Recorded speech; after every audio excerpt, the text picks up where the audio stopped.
Assalamualaikum warahmatullahi wabarakatuh. Pembelajaran agama Islam, teladan Nabi Nuh alaihissalam. Apa kabar anak saudara semua? Mudah-mudahan tetap dalam keadaan sehat walafiat dan selalu dalam lindungan Allah Subhanahu wa taala. Bertemu kembali dengan Sir Musli dalam melanjutkan materi pembelajaran daring untuk yang di rumah ya. Khususnya anak saya yang kelas 1 mudah-mudahan tetap semangat dan selalu sehat walafiat dalam lindungan Allah Subhanahu wa taala. Amin ya rabbal alamin. Baik, untuk mengawali pembelajaran kita seperti biasa mari kita membacakan basmalah dan doa sebelum belajar. Bismillahirrahmanirrahim. Rabbi zidni ilma warzuqni fahma. Amin ya rabbal alamin. Anak-anak saya dan Allah Subhanahu wa taala, untuk materi kita masih tentang temanya cinta Nabi dan Rasul. Kali ini kisah keteladanan Nabi Nuh alaihissalam. Adapun tujuan pembelajaran kita yaitu mampu menceritakan kisah Nabi Nuh alaihissalam, menyebutkan sifat-sifat terpuji yang dimiliki Nabi Nuh, menyebutkan peristiwa penting yang dialami Nabi Nuh alaihissalam, dan menunjukkan sikap terpuji yang dimiliki Nabi Nuh alaihissalam. Untuk materi pelajaran ini bisa dilihat di buku Pendidikan Agama Islam, buku PAI-nya kelas 1 di halaman 127. Nah, baik kita lanjutkan kisah teladan Nabi Nuh alaihissalam. Nabi Nuh alaihissalam adalah utusan Allah Subhanahu wa taala yang merupakan Rasul utusan Allah yang taat kepada Allah Subhanahu wa taala dan suka bekerja keras. Nah, jadi Nabi Nuh ini suka bekerja keras, gigih, bekerja keras, pantang menyerah.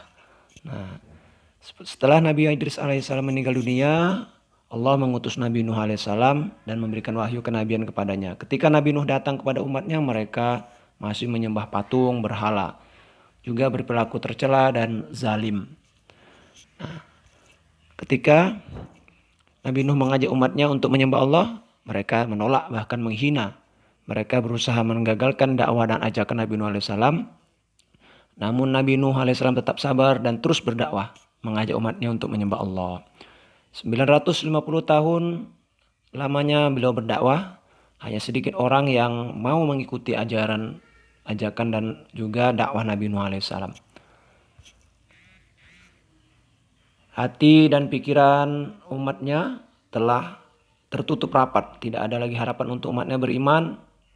Setelah berusaha dengan semaksimal mungkin, Nabi Nuh berdoa berpasrah kepada Allah Subhanahu wa taala. Allah pun memerintahkan Nabi Nuh untuk membuat kapal besar. Nabi Nuh dan para pengikutnya mulai mengumpulkan bahan kayu.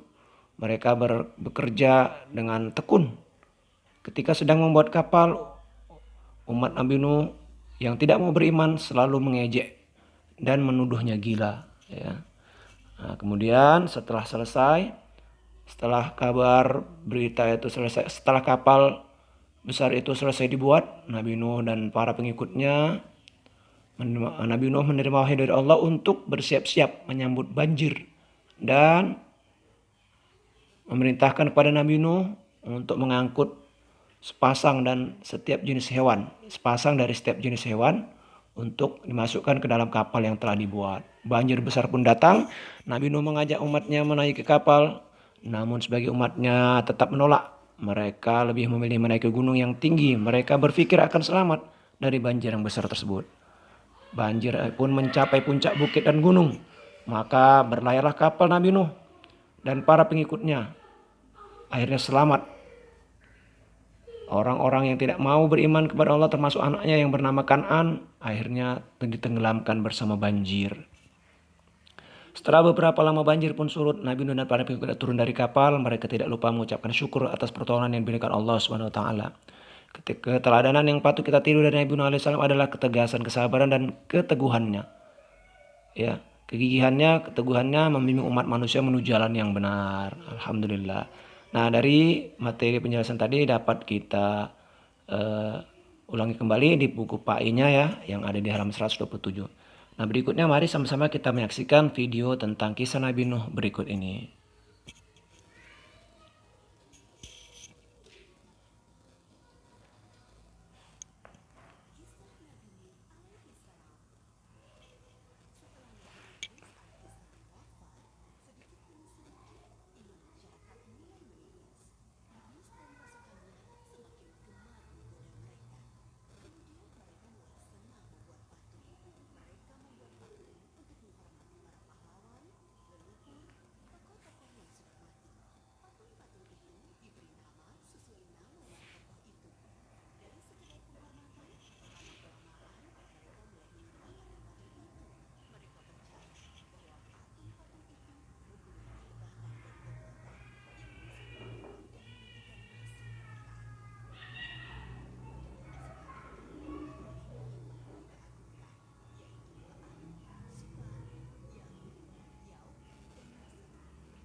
Baik, alhamdulillah dari video yang barusan kita lihat tadi, jadi lebih jelas ya kisah Nabi Nuh alaihissalam beserta para pengikutnya. Nah, di akhir materi kita ini seperti biasa ada latihan yang bisa dikerjakan. Ada 5 soal, 5 pertanyaan. Silahkan ditulis soal dan juga jawabannya. Tulis di buku PAI dan dikirimkan ke dalam Google Classroom. Demikian saja untuk materi kita. Kita ucapkan alhamdulillah, alhamdulillah rabbil alamin, dan saya ucapkan assalamualaikum warahmatullahi wabarakatuh.